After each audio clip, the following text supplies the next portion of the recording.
Welcome back to our channel. నేను మీ Kavya. So present పూలవరం Banakacherla project నిజంగానే తెలంగాణ ప్రజలకు అన్యాయం జరగబోతుందా? కేంద్రం ఎందుకు మొండి చేయి మాత్రమే తెలంగాణ ప్రాజెక్ట్స్ కి చూపిస్తుంది? ఎందుకు పక్షపాత వైఖరి ఏపీ వైపు చూపిస్తుంది? ఇట్లాంటి విషయాలన్నీ కూడా తెలుసుకుందాం. జాన్ వెస్లీ గారు మనతో ఉన్నారు, మాట్లాడండి సార్. నమస్తే సార్. ఏంటి ఈ పూలవరం బంకచర్ల ప్రాజెక్టు పైన కేంద్రం తీసుకుంటున్న నిర్ణయం ఎంతవరకు సరైనది? కేంద్ర ప్రభుత్వం తెలంగాణ రాష్ట్రానికి ప్రాజెక్టులకు నిధులు కేటాయించే దగ్గర నుంచి ప్రతి అంశంలో వ్యతిరేకంగా వ్యవహరిస్తుంది. తెలంగాణ రాష్ట్రంలో ఒక్క ప్రాజెక్టు కూడా జాతీయ హోదా ప్రకటించలేదు ఇప్పటివరకు. అట్లాగే బడ్జెట్లో నిధులు కేటాయించడం లేదు. తెలంగాణకు సంబంధించిన ప్రాజెక్టులకు అనుమతుల్ని నిరాకరిస్తుంది. అట్లాగే ఇప్పుడు అపెక్స్ కౌన్సిల్లో చర్చించకుండానే బల్కచెర్లకు సంబంధించినటువంటి అంశం కానీ అట్లాగే మిగతా అంశాలకు సంబంధించినటువంటి దాంట్లో కూడా ఇలాంటి వైఖరి తీసుకుంటున్నది. రెండు రాష్ట్రాలకు నష్టం జరగకుండా న్యాయబద్ధంగా నీటి వనరులను ఉపయోగించుకోవడానికి అవసరమైనటువంటి మార్గాల్ని ఇంజనీర్స్ ఇతర నిపుణులు తెలియజేస్తున్నారు. వాటన్నిటిని కూడా పక్కకు పెట్టి రాజకీయ ప్రయోజనం కోసం చంద్రబాబు నాయుడు బీజేపీకి మద్దతు ఇస్తున్నాడు కాబట్టి, ఆయన మద్దతు అధికారంలో ఉంది కాబట్టి ఆయనకు అనుకూలంగా వ్యవహరిస్తున్నటువంటి తీరు మాట్లాడుతున్నాడు తప్ప తెలంగాణ రాష్ట్రం ఇక్కడ ప్రతిపక్షాలు ఉన్నటువంటి నేపథ్యంలో వాళ్ళు ఇక్కడ బలపడలేదు కాబట్టి ఆ నేపథ్యంలో ఇక్కడ ఉండేటటువంటి ప్రతి అంశానికి అది వ్యతిరేకంగా ఉన్నారు. అయితే ఏపీ ఒకటే చెప్తుంది, ఇది ఎట్లాగో వృధాగా వెళ్లే జలాలే కదా, దీనిపైన మీరు ఎందుకు ఇంత రాద్ధాంతం చేస్తున్నారని. నిజంగా వృధా జలాలే అయితే తెలంగాణ ప్రాంతంలో ఎట్లాంటి నష్టం జరుగుతుంది? వృధా జలాలకు సంబంధించినటువంటిది రెండు రాష్ట్రాలు వాడుకోవడానికి ఎవరు వ్యతిరేకించడం లేదు ఇక్కడ కూడా. అయితే ఆ నీటిని చేసే దాంట్లో అపెక్స్ కౌన్సిల్లో చర్చించి తెలంగాణకు ఏ రకంగా న్యాయం జరుగుతుంది, ఆంధ్రకి ఏ రకంగా న్యాయం జరుగుతుంది అనేది అపెక్స్ కౌన్సిల్లో రెండు రాష్ట్రాలకు సంబంధించిన ముఖ్యమంత్రులు అట్లాగే కేంద్ర మంత్రి చర్చించి వాటిని రూపొందించాలి. అట్లాగే ముఖ్యమంత్రి రేవంత్ రెడ్డి కూడా ముందు ఇక్కడ ఉండేటటువంటి నిపుణులతో చర్చించి తెలంగాణ జనవనరులకు సంబంధించినటువంటి ఒక ప్రణాళిక రూపొందించి బల్కచెర్ల ఇష్యూలో కూడా ఎలాంటి వైఖరి తీసుకోవాలనేది అఖిలపక్షం సమావేశం నిర్వహించి ప్రతిపాదనలు తీసుకొని దాని తర్వాత కేంద్ర ప్రభుత్వ అనుమతులు కోరాలి. కేంద్ర ప్రభుత్వం సరైనటువంటి అంటే ఏకపక్షంగా వివరించే ధోరణితో ఉంది కాబట్టి ఇక్కడ ముందు చర్చించకుండా అక్కడ ప్రతిపాదనలు పెట్టినా ఉపయోగమే ఉండదు. అందుకని ఆ రూపంలో ముఖ్యమంత్రి కూడా చొరవ తీసుకోవాల్సిన అవసరం ఉంది అని చెప్పి సిపిఎం భావిస్తారు. సో గతంలో తెలంగాణ నుంచి ఏ ప్రాజెక్టులు ముందు పెట్టినా కూడా ఏపీ నుంచే దాని పైన వ్యతిరేకతనే. ప్రతి ప్రాజెక్ట్ పైన కేంద్రానికి ఒక లేఖ రాసిన పరిస్థితి. కానీ ఇప్పుడు బంకచర్ల పూలవరం ప్రాజెక్టు పైన ముందుకు పోతుంది ఏపీ. కానీ ఎందుకు తెలంగాణ ప్రభుత్వం నుంచి ఎటువంటి వ్యతిరేకత లేదు, ఎటువంటి డిస్కషన్ లేదు? ఎందుకు ఇట్లా జరుగుతుంది? అందుకే తెలంగాణ ముఖ్యమంత్రిని కూడా సిపిఎంగా డిమాండ్ చేస్తున్నది ఏంటంటే, ఏకపక్షంగా లేదా కేంద్ర ప్రభుత్వం చెప్పినట్టుగానో లేకపోతే చంద్రబాబు నాయుడు చెప్పినటువంటిది వినడానికి కాదు ముఖ్యమంత్రి అయినటువంటిది. ఇక్కడ ఉండేటటువంటి రాష్ట్ర ప్రజలతోన అట్లాగే రాష్ట్రంలో ఉండేటువంటి నిపుణులు మేధావులతోన చర్చ జరిపి తెలంగాణకు నష్టం జరగకుండా ఆ రకంగా మిగులు జనాల్ని ఎట్లా ఉపయోగించుకోవాలనే ప్రతిపాదనలు ఇక్కడ అనేక మంది మేధావులు సూచనలు తెలియజేస్తున్నారు. రెండు రాష్ట్రాలకు తక్కువ ఖర్చుతోన నష్టం జరిగే విధానాలను చూపిస్తున్నారు.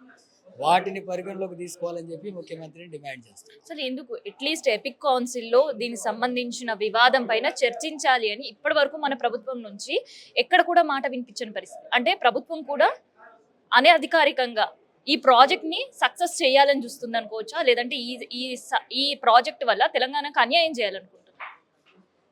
అంటే ముఖ్యమంత్రి రేవంత్ రెడ్డి ఆలోచన తీరులోనే ప్రతి అంశంలో తప్పు ఉంది. కేంద్ర ప్రభుత్వానికి పోయి దరఖాస్తులు ఇచ్చి రావడం తప్ప రాష్ట్రానికి రావాల్సిన హక్కులు సాధించుకోవడానికి పోరాడేటటువంటి సత్వను ప్రదర్శించడం లేదు. రాజీ ధోరణితో వ్యవహరిస్తున్నటువంటిది. ఏ విషయాలు చూసినా రాష్ట్రానికి రావాల్సినటువంటిది ప్రాజెక్టుల విషయమే కాదు, ఇతర నిధులు కేటాయించే విషయాల్లో కానీ అనుమతులు ఇచ్చే విషయంలో దరఖాస్తులు ఇచ్చి వస్తున్నారు తప్ప ఏది జరగడం లేదు. మరి వాటి కోసం పోరాడి సాధించాలంటటువంటి వైఖరి కూడా తీసుకోవడం లేదు. దీనివల్ల రాష్ట్రానికి నష్టం జరుగుతుంది. రాష్ట్ర ప్రభుత్వం సీరియస్గా ఆలోచించకపోతే ప్రజలు తగినటువంటి పద్ధతిలో గుణపాఠం చెప్తారు. తెలంగాణ రాష్ట్రం తెచ్చుకుందే, అప్పుడు పోరాడిందే నిధుల కోసం, నీళ్ల కోసం. మళ్ళీ నీళ్ల పోరాటం రాబోతుందా తెలంగాణ రాష్ట్రంలో? ఇప్పుడు ఆ బీజేపీ అనుసరిస్తున్నటువంటి వైఖరితో అయితే తప్పకుండా నీళ్ళ సమస్య వస్తుంది. అట్లాగే 2 రాష్ట్రాల్లో వివాదాలని రెచ్చగొట్టే ప్రయత్నం చేస్తుంది.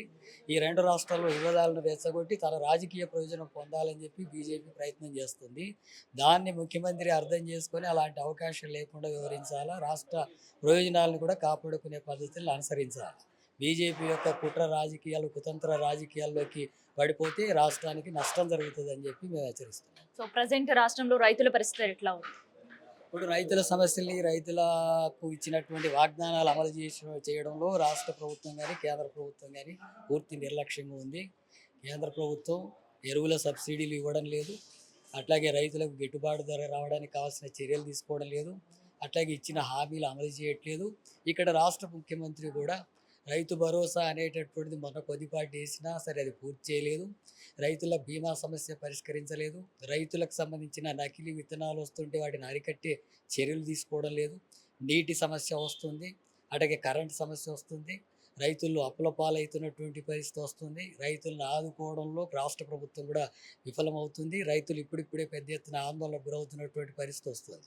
ఇప్పటికైనా రాష్ట్ర ప్రభుత్వం వాటిని పరిష్కరించేటట్టుగా చర్యలు తీసుకోకపోతే రైతాంగం నుంచి తీవ్రమైనటువంటి ప్రతిఘటన వస్తుంది. అలాంటి ప్రతిఘటన పోరాటాలకు సిపిఎం పార్టీ అండగా నిలబడి పోరాడుతుంది. సో గతంలో మొన్న వరి వేసినప్పుడే చూసినాం, వరి ఉరిగా మారిన పరిస్థితి రైతులకి. అటు నల్గొండ కావచ్చు, మిగతా జిల్లాలంతా కూడా వరి చేను పైన పెట్టిన పెట్టుబడి దేవుడెరువు, మొత్తం పంట మొత్తం సాగి ఎండిపోయిన పరిస్థితి. సో ఇన్ కేసు ఈ పోలవరం బంకచర్ల ప్రాజెక్ట్ కనుక ఓకే అయితే మళ్ళీ తెలంగాణ రైతుల పరిస్థితి ఏంటి? అందుకే ఆ సమస్య మీద అపెక్స్ కౌన్సిల్లో సమావేశంలో ఖచ్చితంగా చర్చ జరగాల. వాటి మీద మన ప్రతిపాదనలు అనేటటువంటిది రాష్ట్ర ప్రభుత్వం నుంచి కూడా పెట్టాలా. ఒకవేళ ఆ రకంగా న్యాయం జరిగినటువంటి పరిస్థితి వస్తే ప్రజల నుంచి కూడా పెద్ద ఎత్తున ఉద్యమం, ఆందోళన వచ్చే పరిస్థితులు ఉంటాయి. ఇప్పటికే రైతులు వస్తున్నటువంటి నీటిని వాడుకోవడంలో రాష్ట్ర ప్రభుత్వ వైఫల్యాలు ఉన్నాయి. మన జూరాల ప్రాజెక్టుకు ప్రాజెక్టుకు నీళ్ళు వచ్చినా కిందికి వదిలేశారు తప్ప వాడుకునేటటువంటి అతిగడలు ప్రభుత్వం తీసుకోలేదు. అట్లాగే అంతకుముందు వస్తున్నటువంటి ఎండల వల్ల పంటలు నష్టపోయాయి, వర్షాల వల్ల పంటలు నష్టపోయాయి. ఇప్పుడు ముందు జాగ్రత్త చర్యలు తీసుకోవడంలో ముఖ్యమంత్రి చొరవ తీసుకోకపోవడం వల్ల అది తీవ్రమైనటువంటి రైతాంగానికి నష్ట చర్యలకు పాల్పడుతున్నటువంటి పరిస్థితి ఉంది. అందుకని ఇప్పుడే ముందే ఇలాంటివన్నీ కూడా అనుమతులు రాకముందే బల్కచెర్ల ఇష్యూ కానీ ఇతర విషయాలు కానీ అపెక్స్ కౌన్సిల్లో చర్చించే ముందే మన ప్రయోజనాలు ఏంటి అనేది ముందు ప్రభుత్వం ఒక ప్రణాళిక రూపొందించి ప్రజల ముందు పెట్టాలా. ప్రజల ఆమోదంతోన అది కౌన్సిల్లో కూడా ఆమోదం తీసుకోవాలి. కౌన్సిల్ కూడా బీజేపీ ప్రభుత్వం చేతుల్లో ఉంది కాబట్టి అది తెలంగాణకు వ్యతిరేకంగా వివరించే అవకాశం కూడా ఉంటుంది. అందుకని ఆ విషయాన్ని కూడా దృష్టిలో ఉంచుకొని ఇక్కడ ప్రజలందరినీ కలుపుకోవాలా. అందరినీ కూడా కలుపుకొని నిపుణుల్ని, మేధావు, అఖిల పక్షాన్ని కలుపుకొని పోతే అప్పుడు వాళ్ళు కూడా ఏకపక్షంగా వివరిస్తే వాళ్ళతో కూడా పోరాడడానికి అవకాశం ఉంటుంది. సో కాళేశ్వరం విషయంలో ఇప్పటికే అవినీతి జరిగింది అని చాలా వ్యతిరేకత వినిపిస్తుంది ప్రభుత్వం నుంచి. నిజంగా జరిగే అవకాశం ఉందంటారా?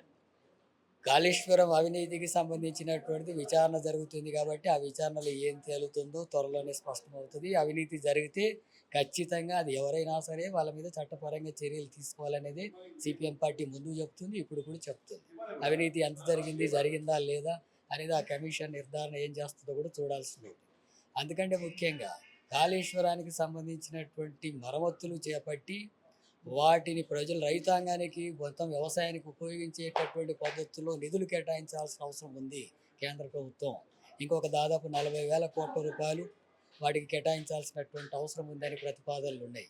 ఆ 40,000 కోట్లను కేటాయించడానికి కేంద్ర ప్రభుత్వం చర్యలు తీసుకుంటే కాళేశ్వరానికి సంబంధించిన సమస్యను పరిష్కరించుకొని రైతాంగానికి ఉపయోగపడే అవకాశాలు ఉంటాయి. ఆ నిధులు కేటాయించాలని చెప్పి కూడా డిమాండ్ చేస్తాం. సో రైతాంగం నుంచి, ప్రతిపక్షాల నుంచి కూడా బంకచర్ల పోలవరం ప్రాజెక్టుతో తెలంగాణ రాష్ట్రానికి, తెలంగాణ రైతాంగానికి అన్యాయం చేసినట్టే అని పూర్తి స్థాయిలో వినిపిస్తున్న సందర్భంలో మరి ప్రభుత్వం ఏ గలం వినిపించబోతుంది? సో నిజంగానే తెలంగాణకు మళ్ళీ ప్రాజెక్టు వల్ల అన్యాయం చేసే కుట్ర జరుగుతుందా అనే కోణంలో కూడా చాలా మంది మేధోమదన సదస్సులు పెట్టుకునే పరిస్థితి. సో ఈ పరిస్థితిలో ప్రభుత్వం ఎలాంటి నిర్ణయం తీసుకుంటుంది? నిజంగానే చిత్తశుద్ధి ఉంది తెలంగాణ రాష్ట్రం పైన అనంటే ఖచ్చితంగా ఎపిక్ కౌన్సిల్ కి ఈ ప్రతిపాదన తీసుకెళ్లడం కావచ్చు, దీనిపైన చర్చ జరిగే అవకాశం ఉంటుంది. మరి దానికి ప్రభుత్వం ఎంత వరకు సహకరిస్తుంది అనేది మనం కూడా చూడాలి.